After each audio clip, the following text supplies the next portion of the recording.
Assalamualaikum, perkenalkan nama saya Alenka dari kelas 5C. Saya akan membawakan dongeng yang berjudul Cinderlaras.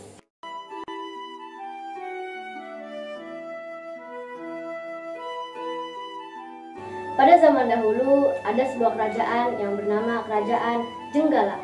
Kerajaan itu dipimpin oleh seorang raja yang arif dan bijaksana, yaitu Raden Putra. Raden Putra memiliki seorang permaisuri yang cantik dan baik hati yang bernama Chandramani, dan seorang selir yang tak kalah cantik bernama Sri Kandi.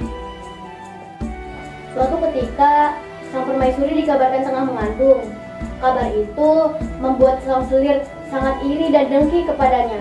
Oleh karena itu, ia bekerja sama dengan tabib istana untuk memfitnah sang permaisuri. Sang selir berpura-pura sakit karena ada yang meracuni makanannya dan menuduh bahwa sang permaisuri yang melakukannya. Kabar ini membuat Raden Putra marah besar, sehingga ia menyuruh pati istana untuk mengusir dan membunuh sang permaisuri di tengah hutan belantara. Segera seret permaisuri keluar dan bunuh dia di hutan belantara.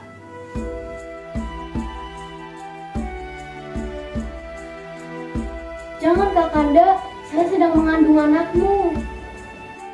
Akhirnya, sang pati membawa sang permaisuri ke tengah hutan belantara. Alih-alih membunuh sang permaisuri, sang pati malah membuatkan gubuk yang kecil untuk tinggal sang permaisuri. Makasih Pati telah menolong saya. Beberapa bulan kemudian, lahirlah seorang bayi laki-laki yang tampan dan diberi nama Cinderlaras. Cinderlaras tumbuh menjadi anak yang kuat dan cerdas. Suatu hari, ketika ia sedang mencari kayu bakar, ia menemukan sebutir telur yang dijatuhkan oleh burung Raja Wali.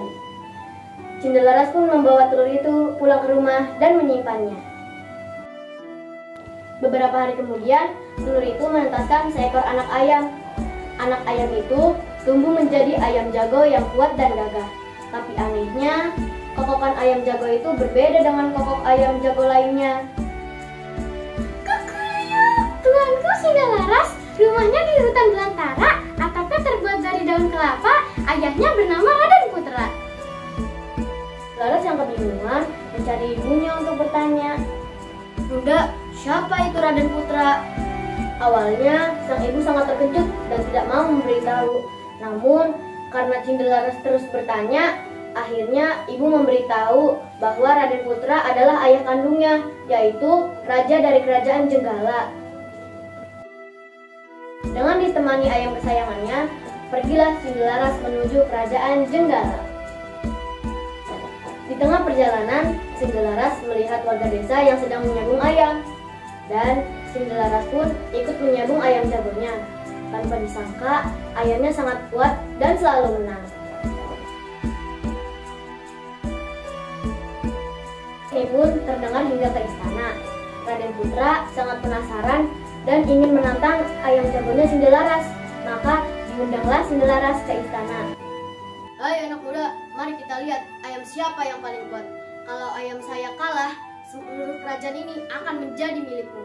Dan jika ayammu kalah, akan kupenggal kepalamu.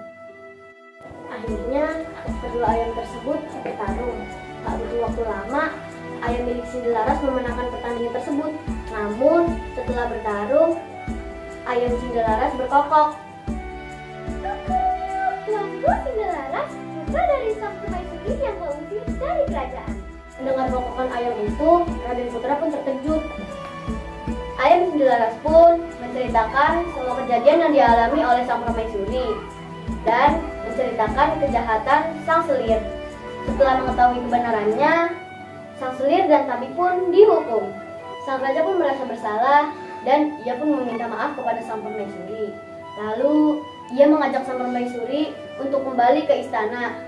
Sang permaisuri pun setuju dan memaafkan kesalahan raja. Setelah cukup umur, Cinderlaras pun diangkat menjadi raja dan hidup bahagia. Nah, begitulah ceritanya teman-teman. Pesan moralnya adalah hindari diri dari sikap iri dengki dan jangan mudah percaya terhadap sesuatu yang tidak pasti. Sekian dari Alen, mohon maaf kalau ada salah. Wassalamualaikum warahmatullahi wabarakatuh.